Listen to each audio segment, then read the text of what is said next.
Kot smo pa tudi lahko ugotovili iz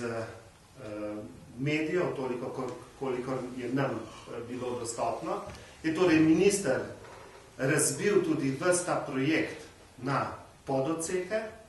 tako da bodo razpis potekal od Kopra do Črnega Kala, pa od Črnega Kala do Divače, čeprav bo očitno v nasprotju z nekim internim dogovorom, brez sklepov vlade, očitno to zdaj enotirna proga, razpis bo pripravljen tako, da bo verjetno razbit na cel kup pododsekov, govori se o 10 pododsekih, to pa seveda pomeni, da se s tem očitno želi projekt sam kot tak razbit na kilometr proge očitno in s tem seveda omejiti tujo konkurenco. Ne vemo, to je ponavljanje po našem mnenju stare prakse. Stare prakse v tem, kjer se projekti v samem svojem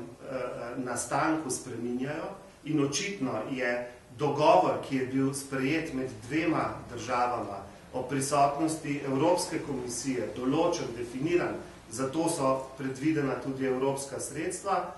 se spremeni samovoljno, očitno samovoljno, sklepom ministra, se spremenijo prioritete, tako da je namesto dvotirnosti enotirna, se pravi, nastane že sama zmešnjava pri izhodiščih projekta in ne bi bil rad prerok, ampak bojim se, da bo pa potem, ko bo enkrat razpis oddan za enotirno progo od Kopra do Črnega Kala določenemu izvajalcu, da se bo pa čez 2 leti ugotovilo, da je tam treba kljub vsemu napraviti dvotirno progo, to pa se ne bo več delalo z razpisi, ampak z aneksi. Tako da je očitno prišlo do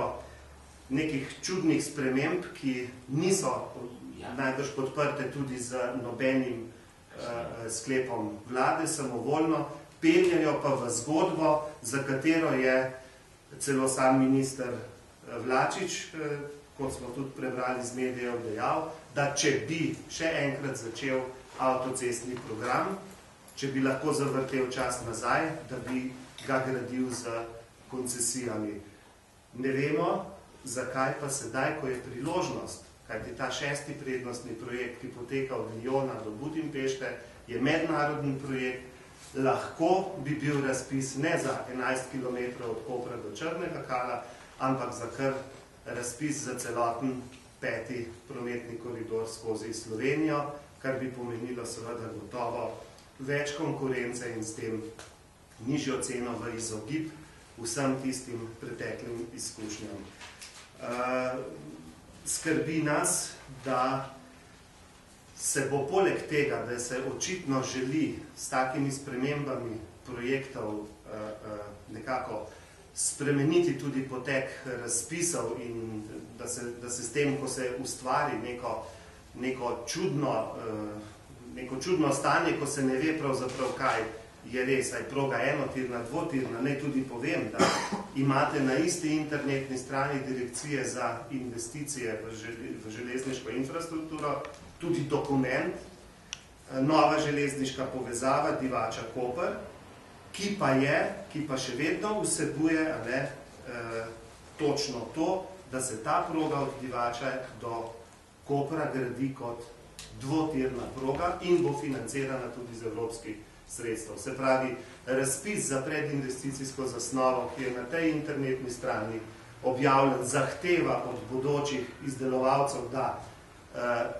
izdelajo študijo za enotirno progo. V rubriki mednarodni projekti, kjer imamo novo železniško povezavo Divača-Koper, pa je še vedno dokument, ki govori, da bo ta proga dvotirna in kot taka financirana z evropskih sredstev. Res nas zanima, kaj smo pravzaprav povedali pa v zvezi z spremembo očitno prioritet v Bruslu in kaj bo pravzaprav zdaj, kater dokument je zdaj verodostojen. To je, mislim, slaba popotnica gradnji prepotrebne povezave, če bo že začetek projekta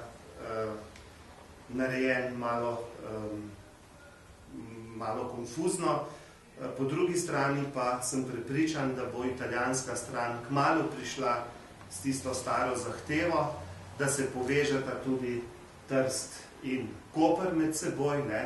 Ob tem, ko se zgodi ta povezava, seveda kmalu vidimo, da postane tudi tale od Kopra do Divače nepotrebna. In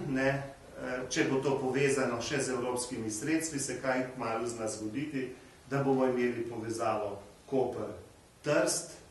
Črvinjano, Trbiž in pa Gradec proti Dunaju, torej mimo Slovenije. Morda bomo še vedno lahko gradili to progo od Kopra do Divače, ampak potem to več ne bo proga, ki bi bila strateškega interesa za Slovenijo, ampak bo reševala neke druge težave.